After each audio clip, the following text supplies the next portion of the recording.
আসসালামু আলাইকুম। আশা করি সবাই ভালো আছেন। আল্লাহর অশেষ রহমতে আমি বেশ ভালো আছি। আপনারা যে যেখান থেকে দেখতেছেন সবাইকে জানাই আমার আন্তরিক শুভেচ্ছা। আজকে ঘর দুয়ার ভালো করে পরিষ্কার করব।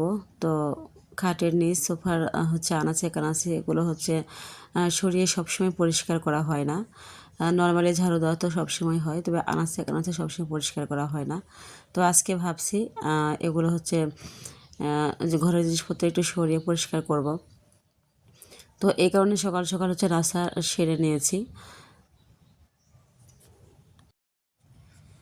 আসলে হচ্ছে আমার কোনো সাহায্যকারী নেই, কোনো রকম হেল্পিং হ্যান্ড নেই। আমি একাই আমার বাসার কাজগুলো করি, সাথে আবার ছোট্ট বাচ্চা আছে।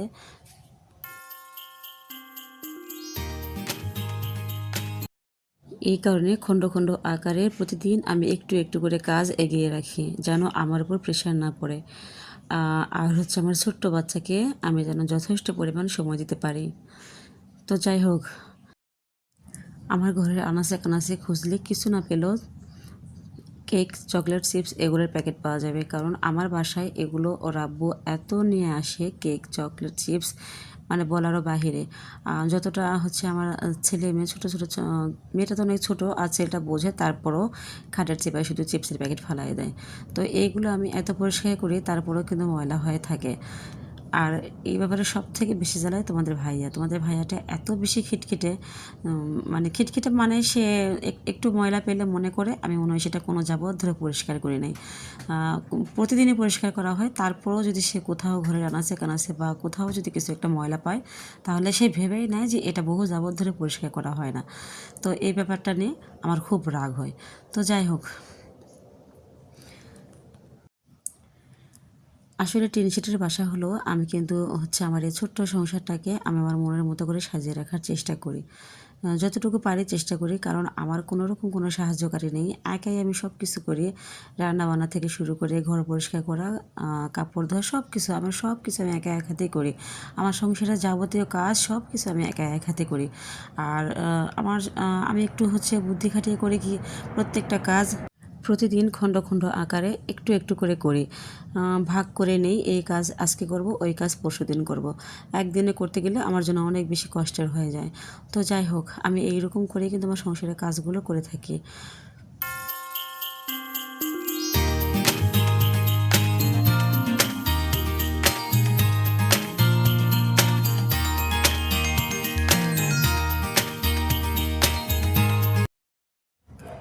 এখানে ছেলে স্কুল থেকে আসে গেম নিয়ে বসে গেছে, তো কিছু বলার নেই।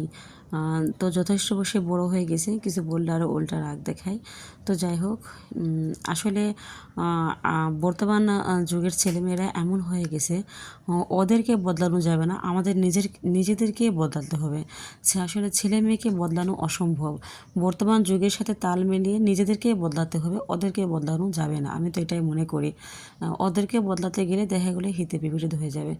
তো বুঝিয়ে শুনিয়ে টেকনিক করে আসলে এখন ছেলে মেয়ে বড় করতে হবে, কিছু করার নেই। তো দেখেন, স্কুল ড্রেসটাও খোলে নাই, সে হচ্ছে গেম নিয়ে বসে গেছে। এখন ওকে কিছু বোঝাতে গেলে কথা আছে আটকে আটকে যাচ্ছে। যাই হোক, বেশ কিছুদিন যাবত হচ্ছে ভিডিও দেওয়া হয় নাই। আসলে অনেক দিন পর ভিডিও দিলে ভয়েসটা হয়ে যায় আর কি, কথা আটকে আটকে যায়, কেমন জানি লাগে। তো ওদের আসলে বোঝানোর কিছু নেই, ওদের বদলানো যাবে না, নিজেদেরকে বদলাতে হবে, আমি এটাই মনে করি।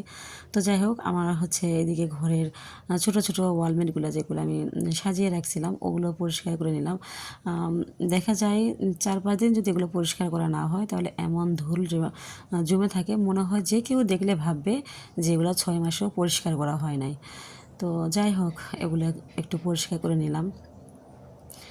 যদিও আমি টিন শেডের বাসায় থাকি, আহামরি আমার কিছু নেই, হচ্ছে আর কি ভিডিওর সামনে শো করার মতো কিছু নাই। আমার যা আছে সেটাই আমি তোমাদের সাথে শেয়ার করি। হ্যাঁ আপুরা ভাইয়ারা, তোমরা, আশা করি তোমাদের ভালো লাগবে আমার ভিডিও।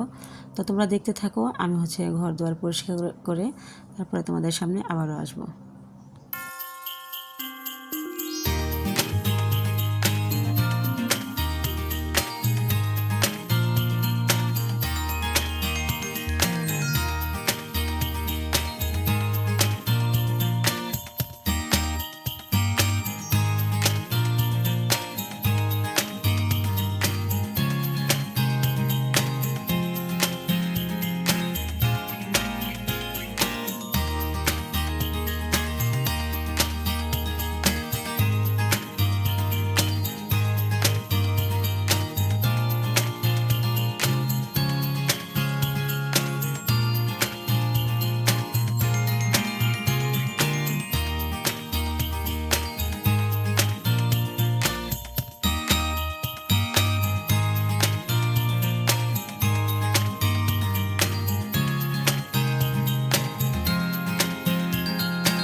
আমার ছোট্ট আয়েশা যেন যে আমার জীবনের একটা ছোট্ট প্রদীপ।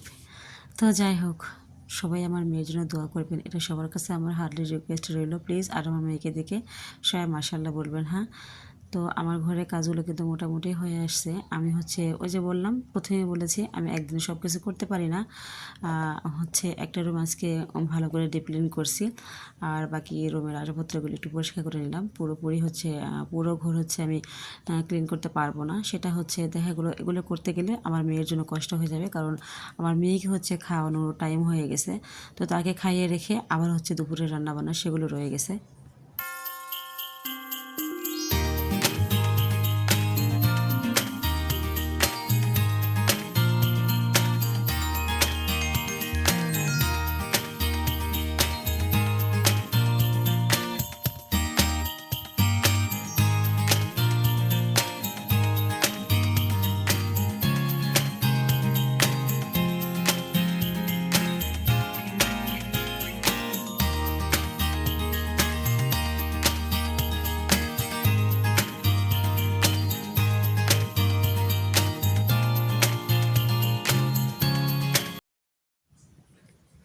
তো আজকে রান্না করব বিরিয়ানি। আর বিরিয়ানি রান্না করার জন্য এখানে হচ্ছে আমি অফ ক্যামেরা দেখেন সব রেডি করে নিছি।